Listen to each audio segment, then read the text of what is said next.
అమరావతిలో కేంద్ర మంత్రి పెమ్మసాని చంద్రశేఖర్ మాట్లాడుతున్నారు. లైవ్ లో చూద్దాం.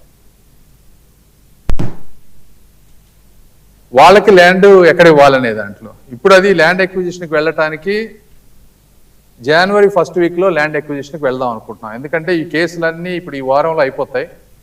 అయిపోయిన తర్వాత 20వ తారీఖు నుంచి ఈ మంత్ ఎండింగ్ వరకు లోకల్ ఎమ్మెల్యే గారు నారాయణ గారు మేము మల్టిపుల్ టైమ్స్ ల్యాండ్ ఎవరైతే ఇవ్వని 2004 మంది ఉన్నారో వాళ్ళందరితోటి మీటింగ్స్ కూర్చొని ఇంకొకసారి డిస్కస్ చేస్తాం వాళ్ళకి ఏమన్నా సమస్యలు ఉన్నా. ఎందుకంటే ల్యాండ్ ఎక్విజిషన్కి వెళ్ళిన తర్వాత ల్యాండ్ కాస్ట్ చాలా తక్కువ వస్తుంది వాళ్ళకి. దయచేసి వాళ్ళని కూడా కోఆపరేట్ చేయమంటున్నాం. చేయకపోతే జనవరి ఫస్ట్ వీక్లో ల్యాండ్ ఎక్విజిషన్ నోటీస్కి వెళ్తాం. అది ఒకటి.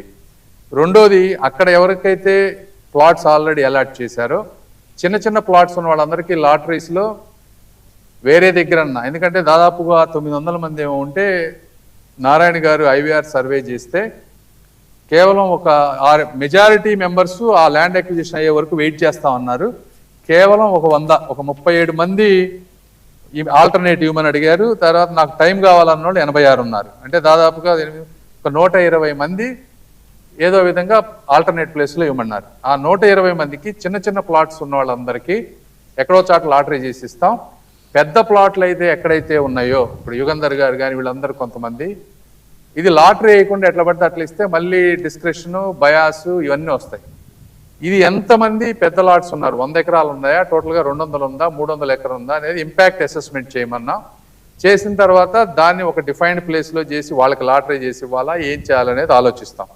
సో అది అక్కడ ఆ ఇష్యూ. అదేవిధంగా రోడ్ హిట్స్ ఉన్నాయి. కొన్ని రోడ్ హిట్స్ ఉన్న వాటన్నిటిలో వాక్వే తీసేయమని చెప్పారు.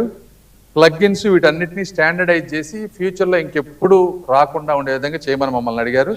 దానికి డ్రాఫ్ట్ ఎజెండా ఇవన్నీ కూడా తయారైనాయి.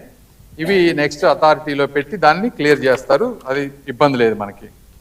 అదేవిధంగా ఇప్పుడు లాస్ట్ టైం మనల్ని కమర్షియల్ ప్లాట్స్లో road hits west to south west, south to south వెస్ట్లో మాకు వాస్తు కావాలన్నారు. అదేవిధంగా స్మాల్ రోడ్డు నుంచి లార్జ్ రోడ్డుకి హిట్ అయ్యే రెసిడెన్షియల్ ప్లాట్లో కూడా వాస్తు కావాలన్నారు. అవి రెండు ఇంపాక్ట్ అసెస్మెంట్ చేస్తే కమర్షియల్ ప్లాట్స్కి వచ్చేటప్పటికి మాకు 93 అంటే దాదాపు 7.5 ఎకరాలు ఇది హిట్ అవుతా ఉంది. అదేవిధంగా స్మాల్ రోడ్డు లార్జ్ రోడ్డుకి వచ్చేటప్పటికి 41 ఎకరాల్లో చేంజ్ చేయాలి. మేమనేది ఏంటంటే వాస్తు అనేది ఇది ఎండ్లెస్, ఒక్కొక్కరికి ఒక్కొక్కటి ఉంటుంది. ఆల్రెడీ ఫస్ట్ టైం చేసినప్పుడే సిస్టమేటిక్గా వాస్తు ప్రకారం చేశారు. అయినప్పటికీ మళ్ళీ వీళ్ళు కొంతమంది అబ్జెక్షన్స్ పెట్టారు కాబట్టి వాళ్ళు చెప్పిన అబ్జెక్షన్స్ని చేస్తే ఇంతవరకు వస్తుంది. ఇవి చేయడానికి మాకు ఇబ్బంది లేదు. అయితే ఇవి చేశాం కదా అని చెప్పి మళ్ళీ కొత్త వాస్తులు తీసుకొస్తే దీనికి ఎండ్ ఉండదు. కాబట్టి ఈ రెండింటిని కూడా ఎమ్మెల్యే గారు రైతులతో మాట్లాడి ఒకసారి ఫైనల్గా డెసిషన్ తీసుకుంటే దీన్ని చేయటం ఆలోచిస్తాం. అదే కానీ ప్రతిసారి నెల వచ్చి వాస్తు